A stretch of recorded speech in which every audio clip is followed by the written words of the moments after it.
Good morning, everyone.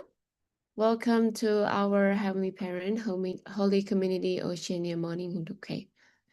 Today, we have Rev Takaaki representing on this Sunday, the 9th of August 2026, or the 27th of June, 14 years of Shaniku.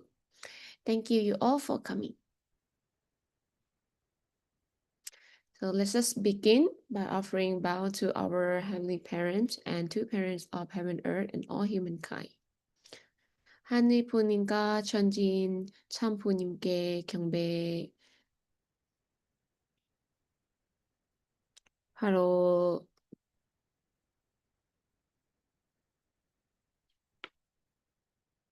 Let's just recite our family prayer together. 가정맹세 1. 천인국 주인 우리 가정은 참 사랑을 중심하고 본향 땅을 찾아 본연의 창조 이상인 지상 천국과 천상 천국을 창건할 것을 맹세하나이다. 1. Our family, the owner of Shaninguk, pledged to seek our original homeland and build the kingdom of God on earth and in heaven, the original idea of creation, by centering on true love.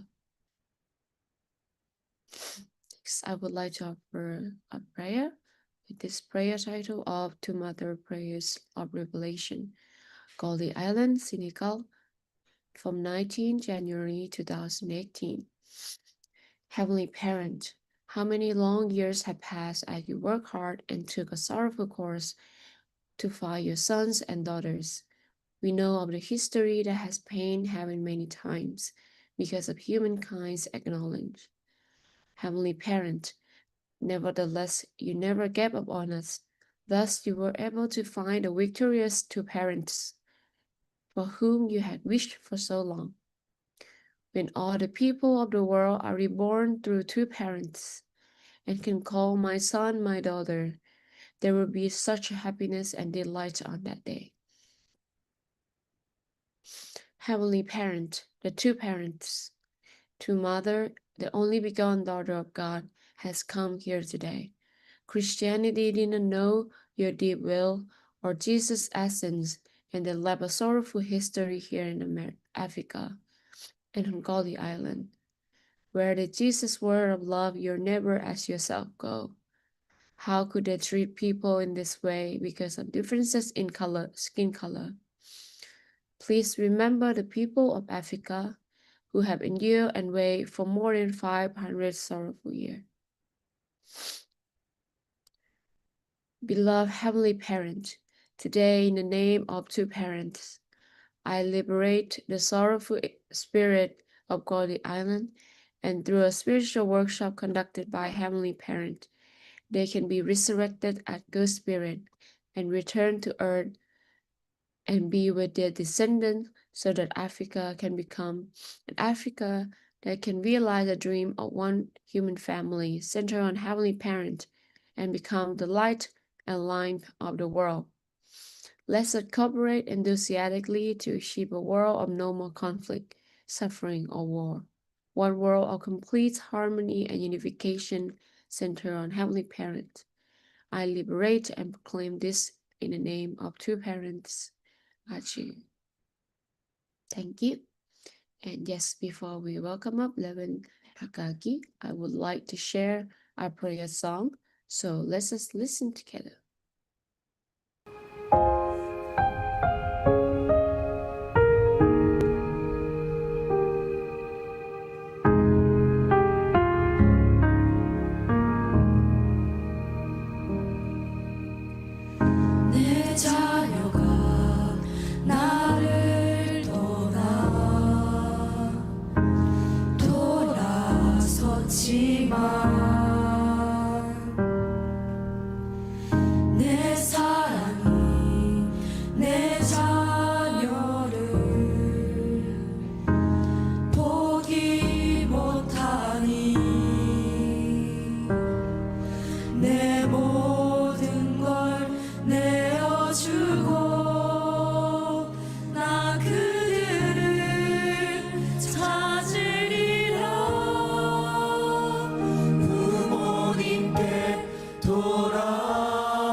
you.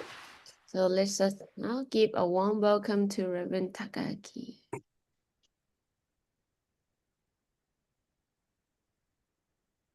Morning, everyone. Let me share my screen.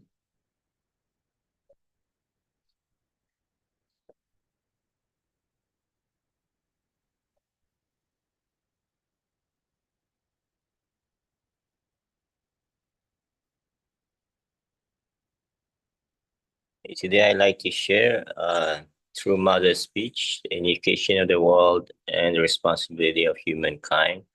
This was given by True Mother on April 10th, 1992, as President of Women's Federation for World Peace keynote address to the Women's Federation for World Peace.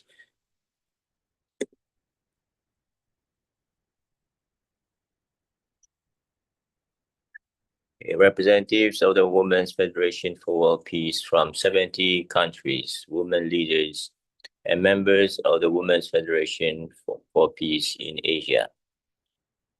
First, let me express my deep gratitude that such a tremendous crowd has gathered today for this grand occasion to establish the Women's Federation for World Peace and to hold the sole rally of the World Women's Federation for World Peace in Asia. By your presence, you bring blessing to our Federation's future and inspire us to redouble our determination to achieve world peace. This may be the first time that women have taken the initiative in gathering so many women in one place. I'm certain that from this day forward, women around the world will come to understand their noble role ordained by God, and that a road will be open for us to build an ideal world filled with peace, happiness, and freedom. To mark this occasion, I would like to speak to you on the topic of unification of the world and responsibility of humankind. On November 30 last year, I accompanied my husband, the Reverend Samuel Moon, on a visit to North Korea. During our 1 week stay, we met President Kim Il sung and other leaders and toured a number of sites. During the years I have been by my husband's side, I have been a witness to the countless sleepless nights he has spent praying for the unification of our homeland and to the great sacrifices he has made to bring the reality of today's world in line with the direction of God's providence. His recent trip to North Korea was another illustration of his willingness to place his life at risk whenever necessary. Moon is a well-known religious leader, and this fact alone makes him a person despised by communists. He is also the world's greatest anti-communist leader, working for victory over communism. North Korea is well known for its rigid ideological regime. The leaders of that society long ago identified Moon as their greatest enemy and launched thousands of malicious attacks against him around the world. Yet Moon visited that country with only the Spirit of God to protect him and preached the commandments of heaven to its highest leaders, saying, unification cannot be brought about through your Juche ideology. We must be united through Godism. The purpose of our North Korean visit was not to establish joint ventures or to seek ways to make money. Neither did we go there hoping to visit our hometowns or to meet our relatives. We went in accordance with the will of God, carrying with us God's heart of true love, which seeks always to give unconditionally. Our purpose was to testify to the commandments of heaven so that the leaders of that society could realize what they must do in order to open the floodgates for true unification. Moon was received in North Korea as a state guest of the highest order, but he did not rest comfortably for even one night. Every night during our stay, he spent his time in fervent prayer so as to bring convergence with heavenly fortune and to establish before God the conditions for unification. Unification of the Korean Peninsula will not be brought about solely through political negotiations or commercial trade. Unification is only possible by means of the fortune of heaven together with God's true love. This is because unification is connected directly to the providence of God as a necessary step toward world unification. Today is an historic occasion in which women leaders have gathered from around the world. I would not want to detract from this occasion by merely giving a few words of ceremonial greeting. Instead, I want to deliver a declaration centered on the teachings of Rev Ramon, which are based on the heart of God that transcends past, present, and future. My words today are a declaration before heaven and earth, with history as my witness. The words I am about to speak may seem unfamiliar to some of you, but they deal with the secrets of heaven that all women today need to understand. We live in a diseased world whose destruction is inevitable. Every day we hear the ugly sounds of its final death rattle. We can trace the origin of this disease to the original human ancestors who lost their position in paradise. Our original ancestors contracted a serious disease. In religious terms, this event is referred to as the human fall. History began in disease states. This disease and Satan have been the central focus of human history. The tragedy of human history was that it originated with Satan, the Lord of evil, who stands in contraposition to God's ideal of creation and the marriage of Adam and Eve as the children of evil. Inevitably, humankind inherited Satan's love, Satan's life, and Satan's lineage. The human reproductive organs by which husband and wife are intended to join together in virtue were originally intended to be temples of true love, true life, and the true lineage. Love should be an experience in which a husband and wife join in a virtuous union to procreate children who will carry on the lineage. The center of life is love, and the human lineage is transmitted by means of the love and life of a husband and wife. The linkage of love, life, and lineage is what gives history its continuity. After the fall, the human race has been held captive by satanic love, the satanic life, and the satanic lineage. Adam and Eve were in their youth when they saw the seeds of false love, false life, and false lineage. Thus, when the last days come, we can expect the increase of moral decadence among the young people to arise as a global phenomenon. In fact, we live in such a time now. Satan used fallen love as a condition to create a layer of sin in which an eternal blow could be struck against God's ideal of true love. With the relaxation of standards concerning sexual behavior, the increasing moral decadence of young people, and the plague of drug addiction in our societies, Satan has been able to work for the destruction of the family structure and traditional values in order to turn this world into an earthly hell. Thus, it has become impossible to find anywhere a true man, true woman, true brothers and sisters, a true husband and wife, or true parents. Until now, there could be no hope for creating a true society, true nation, or true world. The world must understand that Satan exists and that he has brought about this reality we face today. With this knowledge, we can find the cause of the disease and uncover the origin of the human fall. We must reveal to the world that Satan, Adam, and Eve form a trinity of evil, and that it is up to us to restore the trinity of God, Adam and Eve, and that is in accordance with the ideal of creation. For this issue to be resolved, someone must testify to the fact that Satan committed sin and clearly explain the fundamental truths concerning the sin committed by the original human ancestors. God and Satan have always known all the details about the fall. There were many things that Adam did not understand, however, because he was still young at the time. In the last days, the restored and completed Adam will come and make all this information known. He will reveal the sins committed by Satan through the course of history. When he comes, it will be possible to expel Satan from this world. For the first time, humankind will be able to make a fundamental change in direction toward a world of hope, peace, happiness, and freedom. In order for humankind to make a total break from the false love, false life, and false lineage that derive from Satan as their parent, it is necessary that we be grafted onto the true olive tree.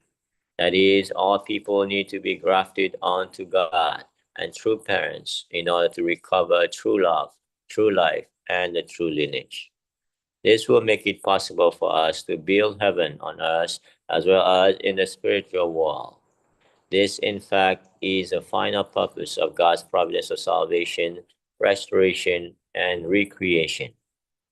Thus, the reappearance of the true parents is an event of the greatest historic importance. The true parents represent the conclusion and final fruit of human history. The true parents represent the completed form of human cultural history. They signify the victory of religion and philosophy within history. Prior to the emergence of true parents, however, there must be a period of restoration through indemnity, that is, a period of recreation.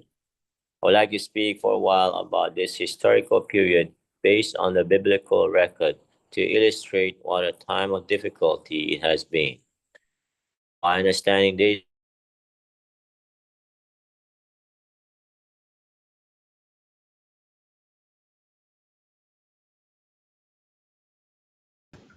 The sound is cut off, I think. a tooth for tooth and a life for life. The responsibility of the fall passed from Eve to Adam, with Satan at the center. As seen from the standpoint of Eve after she had received the seed of false life, the fall occurred when Satan took over God's position as Eve's father and became one with her to bear Adam. In the course of the fall, Eve placed the archangel in the position of her father and Adam in the position of her son. Consequently, women who, in the course of the history restoration through indemnity, have come to stand in the position of Eve, have had to risk their lives, if necessary, in order to assure that God's will is passed on to the next generation. When we study the historical record in the Bible, we come across a number of events that seem to defy explanation. God's original intention in his creation was that Eve would become one with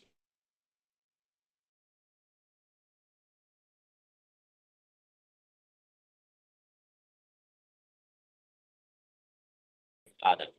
Immediately after the fall, God began working through the family of Adam.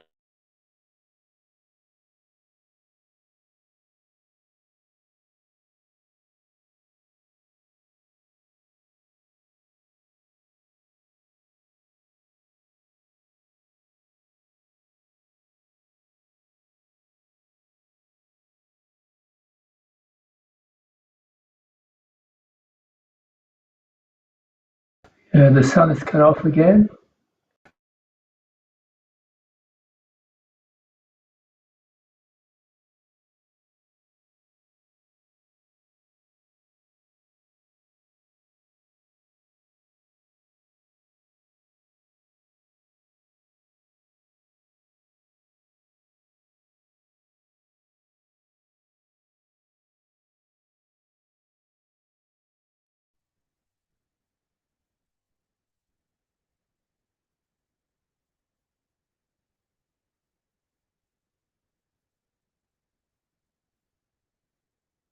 Sorry.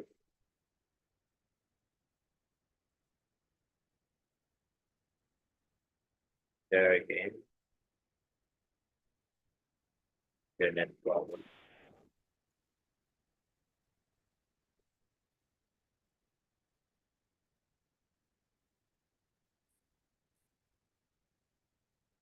As a result of the fall, however, one with Satan and the false son Adam.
The bad network here.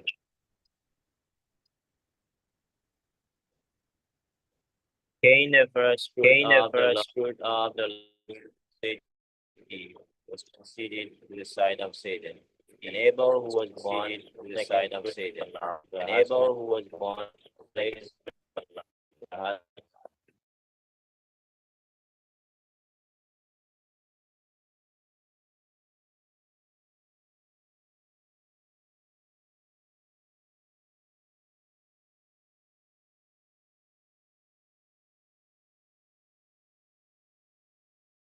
restore and claim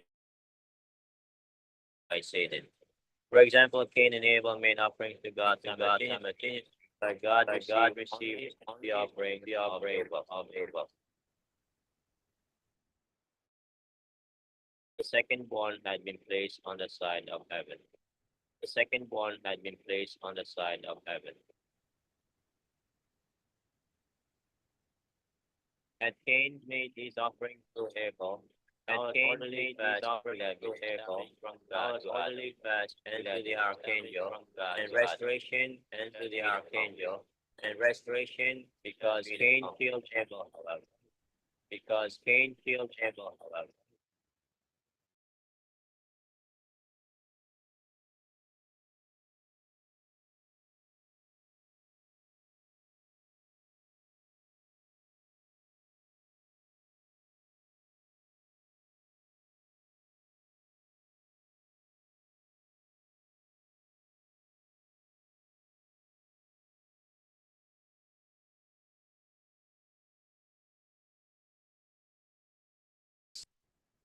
Two nations are within your womb. The elder shall serve the younger.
Sorry. You see again. Thus, when Rebecca asked God why it was that Esau and Jacob, two nations are within your womb, the elder shall serve the younger. Genesis 25:23. From that time, Rebecca came to take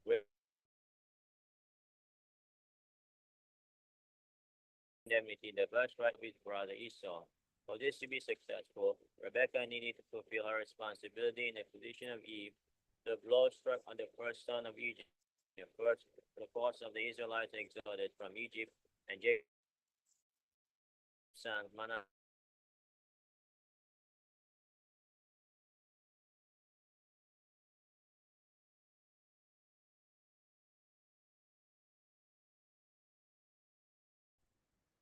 while Eve deceived God her father, and Adam, who was in the position of her son. Rebecca stood on the side of heaven and influenced her father Isaac and her son Esau, so that Jacob could receive Isaac's blessing. Jacob purchased the birthright of her firstborn and initiated the lineage of the Israelites on the foundation of a victory won through the cooperation of her mother and her son. He conditioned claim the first son realm and the second son realm on the side of heaven, and established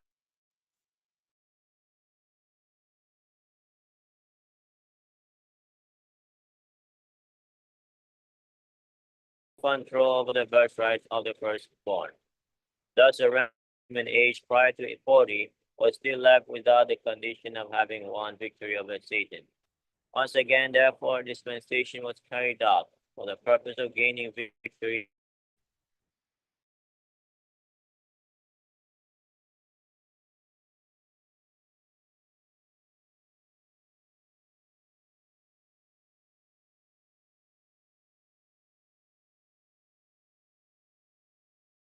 Is 38.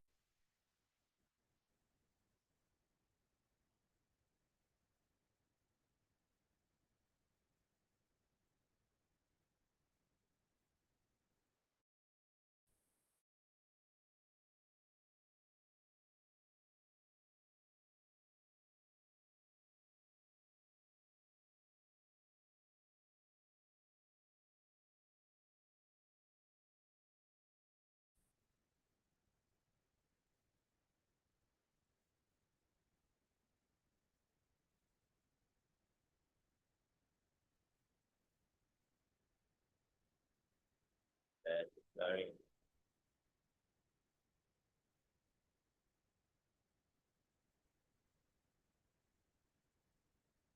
In the beginning of history,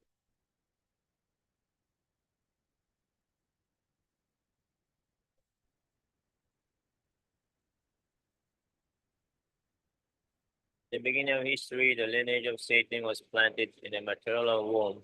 With Tamar, the womb was restored to the side of God. The side of heaven took control over the first sun realm and the second sun realm, so that God's original lineage could be established. It was in this way that the tribe of Judah came to form the foundation on which the Messiah would later be born. As a woman, Tamar placed herself in the victorious position of having won over her father and son. She denied her father-in-law and his sons in order to separate the position of Eve from Satan. As a result of Tamar's separation of the womb from Satan, a base whereby God's children could be conceived and given birth without Satan's invasion. Was then up to the Israelites and Judaism to carry on this standard victory in the womb until such time that Messiah could be sent as the true parents. Because Satan had already been able to establish his nations in the world, the sending of the Messiah had to wait until such time as the Israelites could establish a national base sufficient for indemnifying the other nations in the world. God waited nearly 2,000 years until there was a sufficient foundation and a woman who could stand the position of Eve for him to carry out his providence.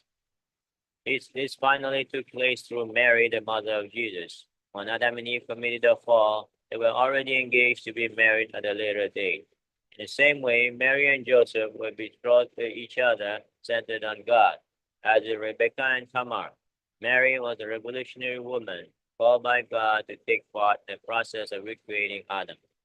Mary risked her life to form an absolute unity with God and placed herself in the position of having received Father and Son in order to accomplish the history of restoration through indemnity. It was in this manner that Jesus was conceived. During the time that Jesus was in Mary's womb, Satan could make no invasion in terms of his lineage. Jesus was born of the womb of a victorious woman as the first fruit of the first love, which could be claimed only by God. It was the first time in history that a child was born as God's only begotten Son. Even among the saints, there exists no one else whose birth follows such a process for making a separation from the satanic lineage. Thus, we refer to Jesus as a saint among saints. This was the reason that this Christian cultural sphere was able to spread throughout the world. Finally, in our century, God has worked to use the victory of the Second World War and a Christian cultural sphere to accomplish the unification of the world. The Second World War had a particular meaning in the context of God's providence. In this war, the effects of the fall born of Eve in the brothers of Cain and Abel were magnified onto a global scale. Thus, the island nation of Britain stood in the position of Eve. The United States, as a nation historically given birth by Britain, stood in the position of Abel. France stood in the position of Cain, holding the birthright of the firstborn. These three countries formed an alliance led by the United States. On the other side, the satanic Eve country, Japan, the satanic Adam country, Germany, The satanic archangelic country, Italy, formed the Axis powers. It was God's plan to establish a unified world on the basis of the total victory of the Allied powers who had been placed on the side of heaven. God's fervent hope for the post-war world was that God and true parents, the Adam who brings true love, would form a central point around which humankind could make a quick separation from the false seed inherited from the false parent. Humanity could then make a new beginning by connecting to the true parent's original true love, true life, and true lineage. In this way, the world would inherit the seed of true love. Opposition from Christianity, however, forced the true parents into the wilderness. As a result, the force of indemnity built up through the 4,000-year history of Israel was lost. It became necessary for the true parents to go a single generation, 40-year course of indemnification in order to bring God's will to completion. The coming Lord of the second advent comes as the third Adam. He brings with him the contents of the secrets of heaven and completes the course of indemnification of the satanic side on the level of individual, family, nation, and world. He makes total indemnity for Adam's misdeed and the mission that Jesus left uncompleted. In this way, the third Adam must take the fall committed by the first Adam on the family level and restore it through indemnity on the worldwide level. He then must complete the victory by restoring the entire world through indemnity. The Reverend Samya Moon, founder of the Unification Church, and I, his wife Hakya Han Moon, standing in the position of the true parents, have borne upon ourselves all the historical conditions of invasion from the satanic side. In a state of unity with God, we have walked the course of worldwide indemnity so that all of humanity may be liberated from their bondage. In contrast with Jesus, the true parents are given the historic calling to climb over the hill of Calvary without succumbing to physical death. It has been the fate of the true parents to go this pioneering course. 2,000 years ago, the mind-body split of the world would have been bound together in unity if only Judaism, in the position of Abel, and the state of Israel, in the position of Cain, had become one for the purpose of attaining Jesus. On this foundation and centering on Jesus' true love, the Israelites could have been grafted onto the true lineage and been reborn as the nation holding the birthright on the worldwide level. The Israelites took great pride in the knowledge that they were God's chosen people, but they failed, at least at that time, to comprehend the will of God for worldwide salvation centering on Jesus, the Messiah. They only believed that when the Messiah came, the whole world would bow down to the kingdom of Israel. They did not realize that God's will was not to limit salvation to the individual, family, or national levels, but to bring it to the entire world. Today, Christianity faces a similar situation. For the entire period of his 30-year life on earth, Jesus invested every last ounce of his energy into the mission for national restoration. Finally, he was forced to leave it unaccomplished. In order to complete this mission, God in the 20th century has established the United States, which has become the central Christian nation, in the position of a second Israel. The United States and Christianity are called at the time of the Second Advent to stand in the position of Cain and Abel, respectively, in order to re-indemnify the failure of the first Israel, that is, the state of Israel and Judaism of Jesus' time. It is up to the United States and Christianity now to accomplish restoration through indemnity and complete the work of unification. As a result of Jesus' death on the cross, not only was the mission that should have been accomplished during the time of Jesus left uncompleted, but also the nation of Israel itself was lost. For this reason, the Christian church sought to establish itself as a spiritual state during the course of its history. In the time of the Second Advent, it is necessary to re-indemnify the failures of Israel. To do this, the Messiah of the Second Advent must be able to accomplish victory at the highest point in the war. The biblical record of Jesus' trial and crucifixion contains references to three criminals, the two thieves who were crucified along with Jesus on his left and right. and the notorious prisoner Barabbas. These three represent three paradigms that came into being as a result of Israel's failure on earth. At the time of the Second Coming, these three paradigms can be identified as Christianity in the position of the thief on the right, communism in the position of the thief on the left, and Islam in the position of Barabbas.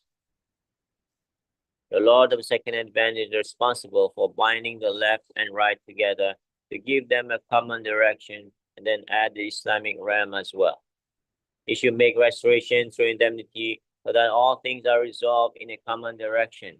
He comes with a crucially important vision to have all humanity now speeding toward hell make a 180-degree turn toward heaven.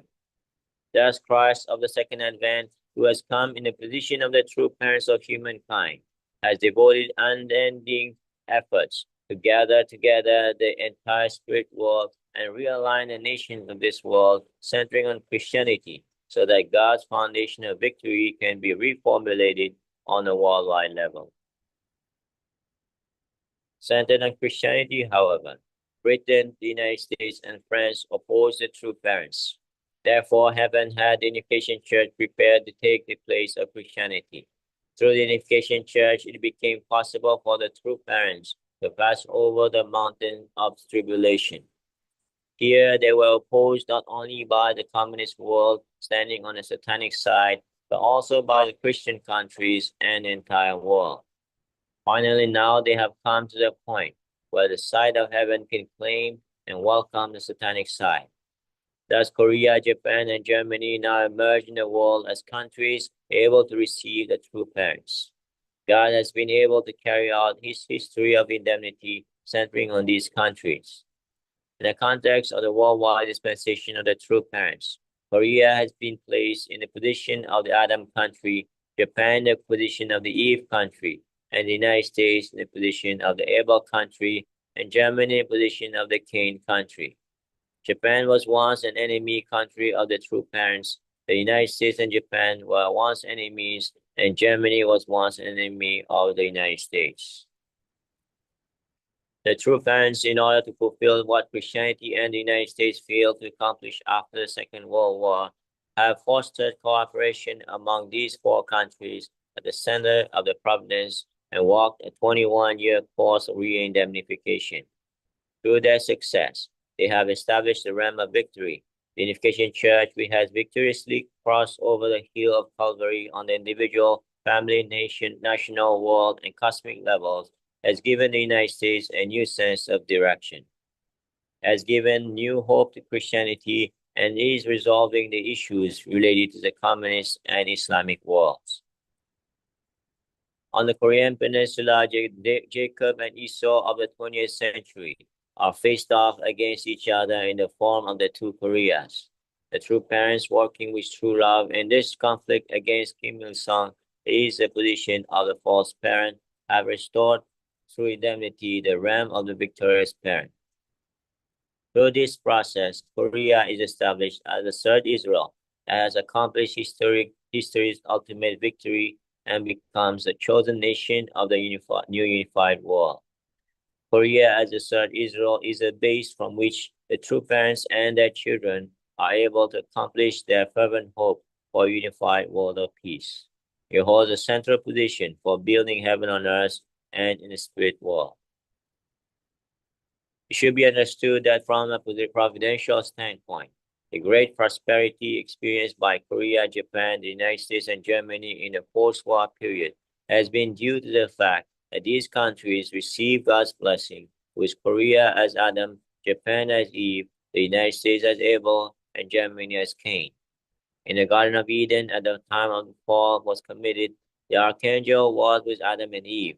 In this age, when the seed planted then on of the individual is bearing with its fruit on the worldwide level, the Adam country of Korea is neighbored by the Eve country of Japan and three archangel countries, the United States, China, and Russia, who vie for advantage on the Korean Peninsula. With the protection of God, however, these countries are developing an alliance among themselves centering on Korea. Jesus was not able in his lifetime to bring about unification of the nations of Asia. Today, we are seeing the fulfillment of the will of God to indemnify this on a worldwide level.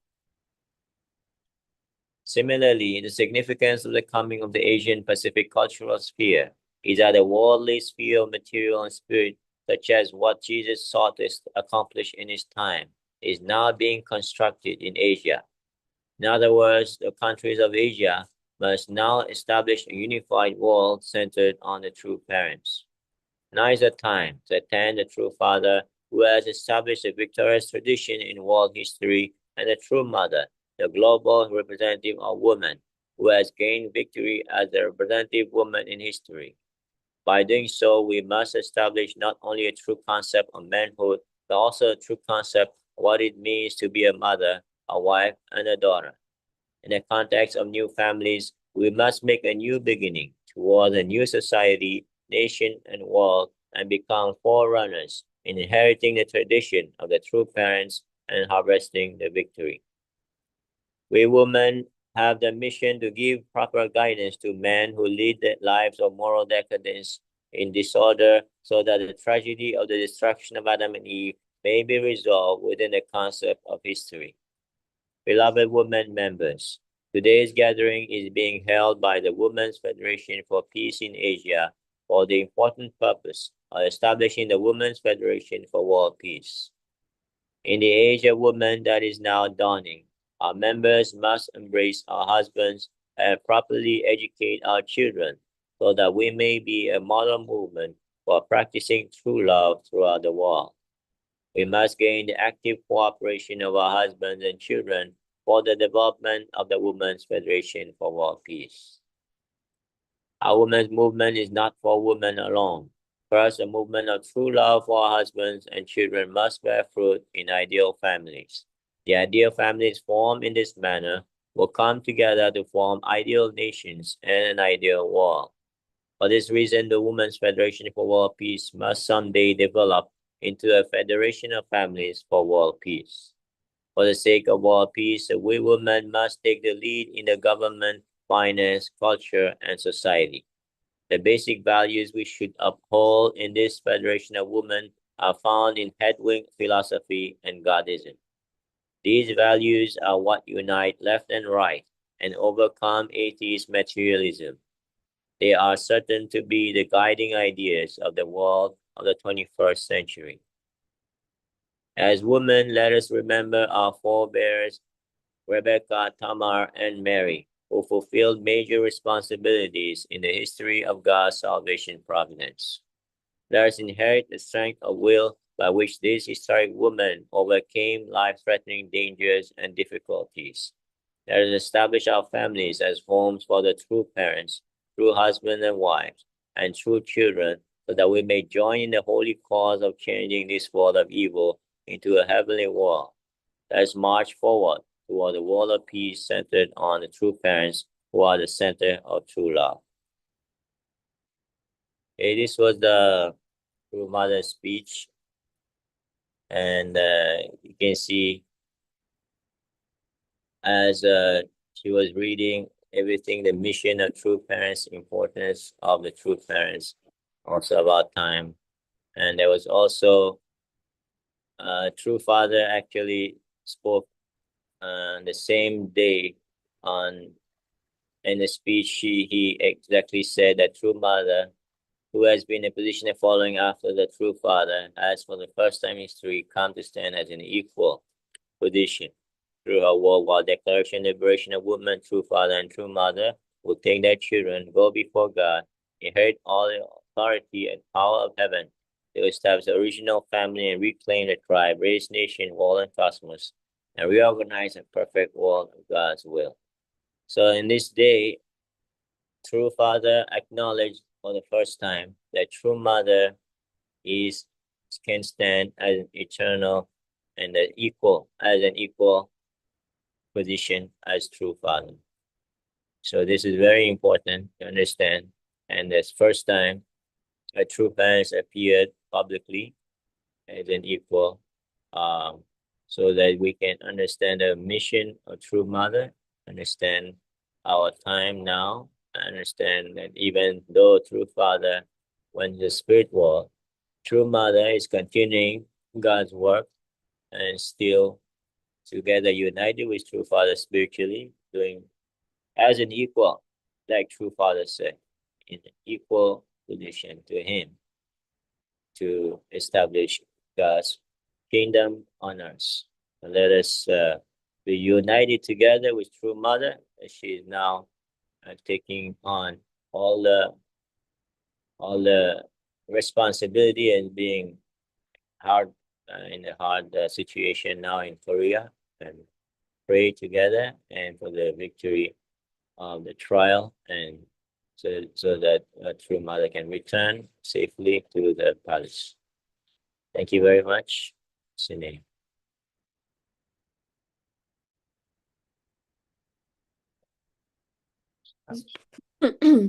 Yes, thank you so much for your message today. Yeah, so I would like to share a screen.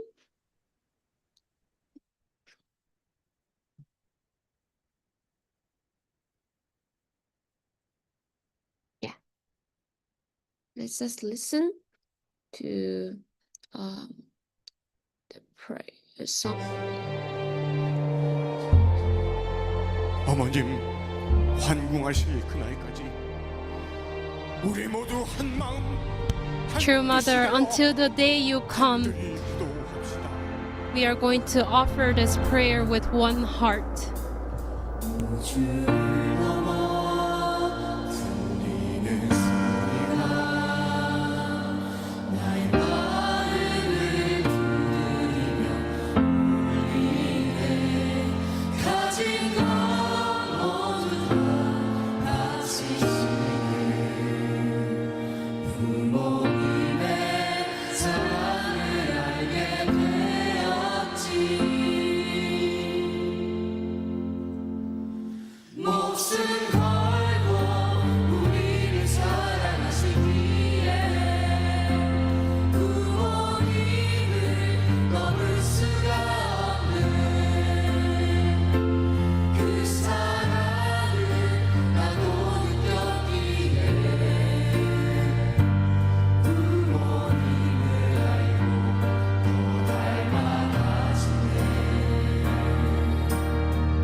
세워주신 참가정 살기대 전의 특승자와 함께 우리 모두 한 마음 한 뜻으로 나아갑시다. With the four position foundation and the inheritors of heaven's love and blessing that you have given to us, we will center one and go with you. We will go for the sake of True Mother.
Yes, thank you. And yes, thank you again for your message. Yes, and it was really meaningful to learn again about God providence throughout the human history. Also through to Mother's speech at the Women Federation today. Yeah, as is a time. Yeah, with that, hopefully we can all reflect and with that message in our mind. Yeah, now it's a time for 7 minute unison prayer. So let's just pray together.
주.